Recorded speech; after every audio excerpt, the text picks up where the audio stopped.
Yeah, I'm going to pop out a couple of these dents on the hood. I was messing around with them with the glue puller, trying to see how strong the glue puller actually is, but it's not quite strong enough, so I'm using a stud welder on it. It's a stud welder dent puller, but first you got to grind down the metal. And I want to say this with grinders. They got air grinders, they got electric grinders. Now, I was kind of taught about some of this stuff about 40 years ago by somebody I worked with that he was like, body shop expert guy that did concourse Corvette paint jobs and crap. Well, he used to, let me just tell you a trick he did with this stuff. Like this is a 7-inch grinder. That's pretty much what they used to use way back when. Electric grinder. But what we get all the time was the 10-inch wheel. This is the 7-inch wheel, because you just use the edge of the grinder. And so if you use the 10-inch wheel, you'll wind up wearing out the edge of it. Then you cut it down and you have like a brand new 7-inch wheel. And I only use 3M wheels because it holds the abrasive in. Other stuff I found, like you'll see rocks come off. And I don't use 36 grit, I'll use 16 or 24. Depends on what you're doing. If you want it pretty rough, if you put plastic down. Now I'm just going to paint this with truck bed lining. But first I'm going to grind this out. And the reason I'm going to grind it is because I have a stud welder in here. That's what it is. It's a stud welder. And there's the puller. So it welds a stud on there. But first you got to get some clean shiny metal to weld to. And first step of the day. So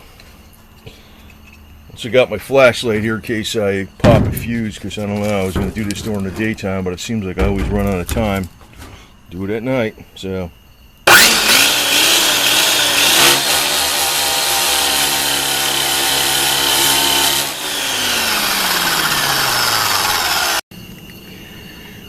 okay, first step is you put a stud in here. It's got actually different size studs. Now the trick with this damn thing, well, you got to press it down hard enough where you're pressing this in, and what happens is this makes the ground on the outside when you press this in, and that's what makes the weld.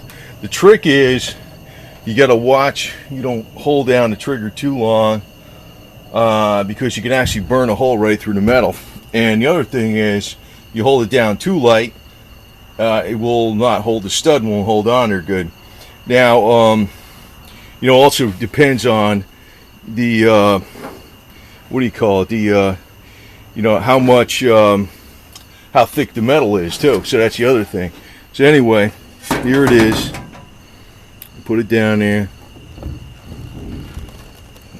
Let me get it up on my hand up here where the switch is.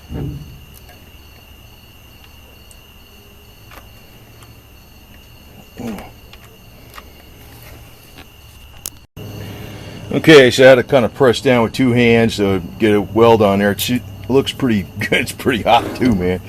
So it looks like it's on there. I held it about 2 seconds, and then this got to go on there. And you see this little slide up thing here? That's what holds it. You got to kind of lift it up.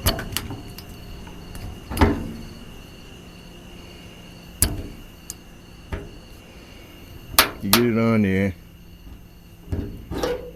to hold it in place. Let me get the camera off, because that's what it is. You got to slide that thing up to get it in there, so it locks it in place. There's like a little grippy wheel in there that holds it. If you look inside here, I don't know if you can see it, but right on here, you actually got to move that slider, so there's like a wheel in there that holds the stud in place and locks it in place. Then you can pull up on it with the slide hammer. Okay, so that's on there. It should be on there. I'm doing this with one hand, so it can be kind of difficult. So, nope.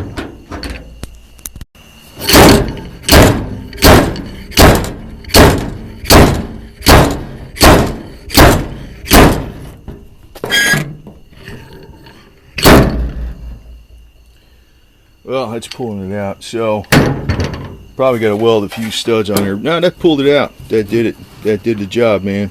That did the job. Probably got to did a little bit of a stud right there. Yeah, that did it.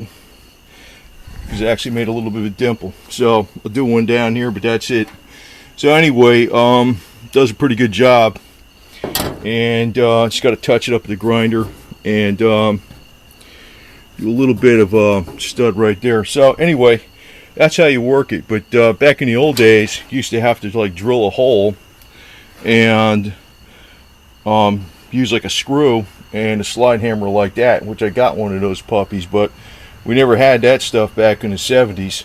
So actually I picked that up a while ago, but I haven't had a chance to use it much. I'm going to be using it on my El Camino, but this stuff I got to be kind of careful with because it's bird metal, but that's how you do it. Anyway, so we'll get this side done, and I'm going to DA the hood, and it's going to get just truck bed lining on it, so that's what's going to happen, because this is an old Jeep, or Suzuki SJ 410 or 413, the 5-speed 1.3 liter puppy. See?